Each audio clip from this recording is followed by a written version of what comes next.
How's it going, everybody? Welcome back to Mead Monday with the Mead Masters Guild. I'm here with my good buddy again, Scott. Hey. And this week we are drinking Klooch Strawberry Mead. Stay tuned. Alright. So, this week we've got Strawberry Mead, again by Tamarack Jacks, which we did last week in Caroline, Alberta. And they called this one Klooch. Again, I think they went with the lumberjack. The lumberjack theme is kind of the thing. But I think, if I read correctly, the term means female or woman, something like that. Yeah. Because I do believe their mead master is actually a woman. So I think that might have been why they did it. But anyway, let's get to it. Let's see this. Oh, it smells so good.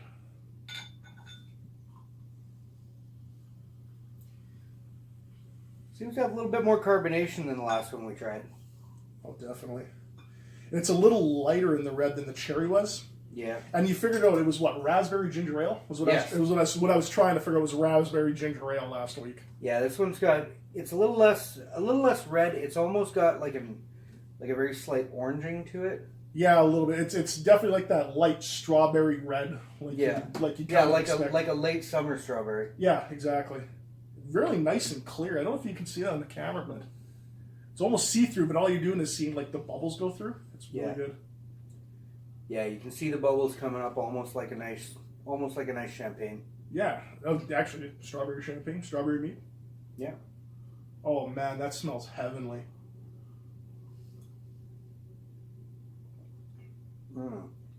That is amazing. That is absolutely incredible. Oh. Yeah, no, like, definitely not as I expected. I know I was trying for strawberry, but I know when you try most flavored anything strawberry, it's always that artificial flavor. It's not, I'm not a fan of that, but use real strawberries when making mead, and they're melomel. Yes, definitely use real strawberry. Oh, but this, oh man. There's almost no tartness to this. Unlike the cherry one was fairly tart. This one's like more like a dessert wine. I'd definitely say that. Another one to have like on a very, hot day. very, very sweet. Yeah. Yeah, it would be good for a hot day because it's light. Yeah, the carbonation, again, the same thing to help with the lightness. Definitely another good one to have like on a hot day. Again, weather's getting better, so just hope Old Man Winter just has finally packed up his stuff and he's gone. That would be nice. I'm that hoping. Would be nice. But yeah, there's definitely an extra sweet to this. I myself, I have a vast sweet tooth. I like things very sweet. So between the two, this would actually be my preference. Between this one and the cherry from last time. Yes. Oh. But yeah, it's largely just because of the level of sweetness. It's very much like a dessert wine, like a fruit dessert almost. But again, it's got that honey. It's like you can taste the beginnings of that nice plump strawberry with the kind of the honey finish. A little bit. It's almost like a plum wine, like a Japanese plum wine. Yeah, a little bit actually. Yeah, think about it. Yeah. It's got that like very, very, very, very sweet, and it tastes very sugary going down. Mm-hmm. But it's not like that artificial sugar. No, it's it's very natural. It's like a natural jam sweetness, like if you had like a puree of like fruit that was natural, like in a smoothie or something. It's like that sweet, not sugar sweet. Yeah, no, it's very, very much like a natural sweet. Very good, goes down very easy. Oh, this is deadly. This is really deadly. Yeah, I could see myself sitting with that growler just by myself and just enjoying that, just on a campfire, just relaxing as the sun's going down, just hanging out. Oh yeah, definitely. This is definitely one of those, like you said, a late strawberry. It feels right? Like we grew up on the prairies. We're both from the country. We grew up in the country, so this is kind of a reminiscence for us, like growing up gardening. With our parents, our grandparents, and it's almost like a fruit wine your grandparents or something would have made. Yeah, actually, my grandfather made a lot of fruit wines, and this is actually very, very similar to his infidel he made. Yeah, and it's like I said, but it's not like the traditional where it's like all the tannins and stuff in the beginning. Because it's changed over with like that honey. It almost feels like a very floral, almost like a spring honey. Yeah. Kind of with that strawberry. So again, very, very light. Yeah, like sweet spring honey with more of a late summer strawberry. Mm-hmm. Yeah, no, I definitely agree with that. Yeah. Oh. And you can tell it's going down easy because I'm it's probably like 2 minutes into this video and I'm already like on this goblet. Yeah, no, it's no. This is a very nice one. Very nice. I think this would go really well with fish. Because it's not lighter. It doesn't have that strong tart hit at the end. It's a very nice all the way through. And with a lot of lighter vegetables. Yeah, kind of like almost like a summer salad when you got like the cut up like a fresh fruits in there. Yeah, it's all very light and crisp. I think this would go well. Like a fresh crisp salad. I could almost see this being almost made into like a reduction, almost like a vinaigrette, kind of, and like a drizzle over like a summer salad as well, with like a light fish done with like I said, like we chop up the summer strawberries and that and put in your salad. I think this would go well. You could even like cook this maybe in a reduction or something and drizzle it over. Oh. Yeah, that would be very, very nice. And with the honey base, it would almost caramelize a bit as you reduce. Yeah, as you're reducing, I think the honey, like and the sugars, even the ones that don't ferment in the natural process, I think they would kind of hold there. You'd still get some caramelization. Yeah, actually, I think I might be picking up another one of this for summer and trying that out. Yeah, because they were talking about last week a little bit that I want to do a lot of the fishing here, and just because I love fishing and doing it for the channel as well. Yeah.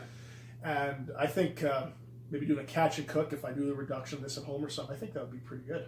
Oh yeah, no, we definitely maybe doing a catch and cook segment just out in the wild would be nice. Walleye or whitefish, mountain whitefish, something that's like not heavy, kind of like a trout, but something a little lighter, like a mountain whitefish. I'm just thinking whatever we pull out of the water. I'm good with whatever we pull out of the water. I just want to eat something. I'm talking about literally a catch and cook. Yeah. Set up the camera and. Yeah. I have the GoPro. Catch it, cook it, serve it with this. Like I said, do a little pre-reduction maybe. And get a salad, just that. I'm definitely doing that. Yeah. But as we did last week, we're going to try this in the traditional form again and doing it in horns. So, because again, like we were talking about last week, it's kind of like that tradition where you'd have like the Guinness glass for stout. You'd have your brandy snifter. Now we will try to do this, see if we can do some appreciation with the horn. Yeah, definitely. In a natural horns are essentially they're the same as fingernails. They're made of hair with keratin. So anything that's carbonated, like these are carbonated. Not all meads are. Yeah. But these are carbonated, so they definitely foam up more in the horn. Yeah, it's pretty hard to see without us tipping it out, but it kind of does a froth. Yeah, like kind of like when you're pouring a beer, you get a lot of the head. Yeah, you can see a lot more in this horn. Yeah. But yeah, all right. Skål. Skål. Oh yeah, and there's just an added experience from just like everybody's got the glass, and it's kind of I find a lot of people that I talk to have either never heard of mead or they've maybe heard it in passing but not really familiar with it. Yeah, I think this would kind of they're expecting like a wine glass, but I think if you were to hand them a horn, they'd almost be like, "What is this?" But it's a totally new experience that's way off that you're not. Yeah, no. In my experience, the first time you hand somebody a drink in a horn, they're looking at you like you've got a second head. Yeah. And then you explain to them the history of this is actually what people drank out of. Yeah. It's natural substances that work as a drinking vessel. Yeah. You didn't have to carve them out. You didn't have to process them. Yeah. Yeah, very minimal, like just some cleaning and that was it. A little bit of cleaning. You boil it down, you throw some sand in and clean the thing up, and there you go.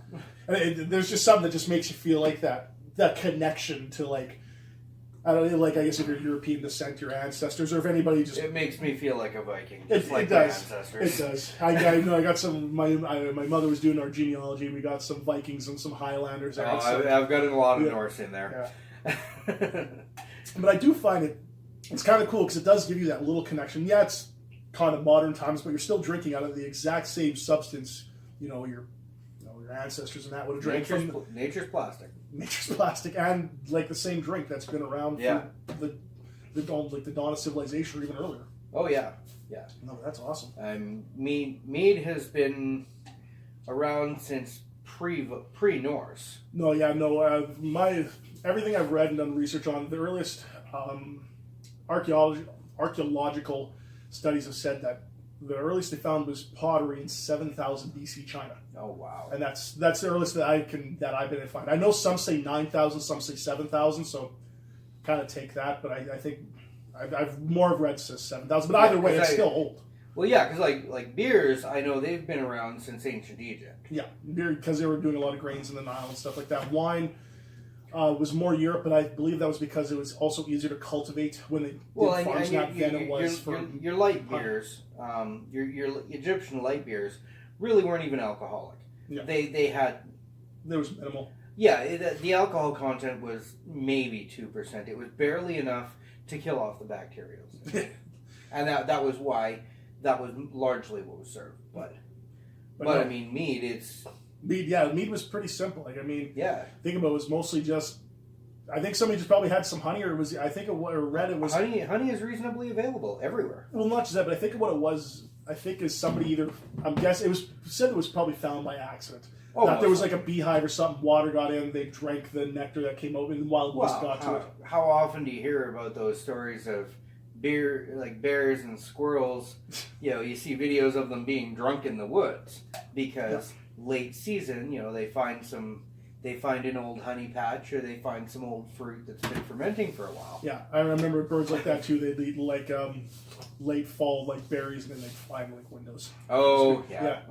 Oh, another word of advice too: if you're ever drinking out of a horn, don't ever drink it like this straight up, because you get an air bubble that'll splash in the face. So always to the side.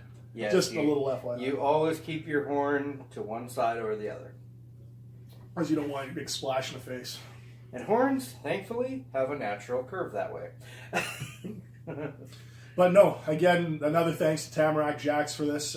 This strawberry mead was incredible. Like, I know I loved their cherry last week, but this strawberry is phenomenal. This is over the top. This is definitely it's like a dessert wine. If you have a sweet tooth, this is what you want. Yeah, no, like if you're a fan of drier like wines and bitter beers and stuff like that, this probably wouldn't be more for you. This is more of your, definitely, like I said, dessert fruit after dinner on a hot day kind of thing. This is more of a sweet tooth than the drier off dry side. Yeah, and definitely as far as serving with food, this would go a lot better with fish than red meats. Like last week, that cherry would go great with red meats. This is definitely fish and fresh veggies. Oh yeah, like we said earlier, like almost drizzled on, like, it's like if you reduce it a little bit, like in cooking, like, and there's no use other alcohols in cooking. There's no reason you couldn't use mead. But yeah, to do this and kind of do a little reduction and pour over some fresh, crisp veggies and a little bit of fish chopped in there. Oh, that's a great beach dinner. That would be fantastic. Yeah. But anyway, we'll cut it off here for this week. So, tell us, what other kind of meads would you like to see? What other kind of fruits would you guys like to see? Or do you have any recommendations for other meaderies that you'd like us to check out? Yeah. But, as always, we'll see you next week. Till then.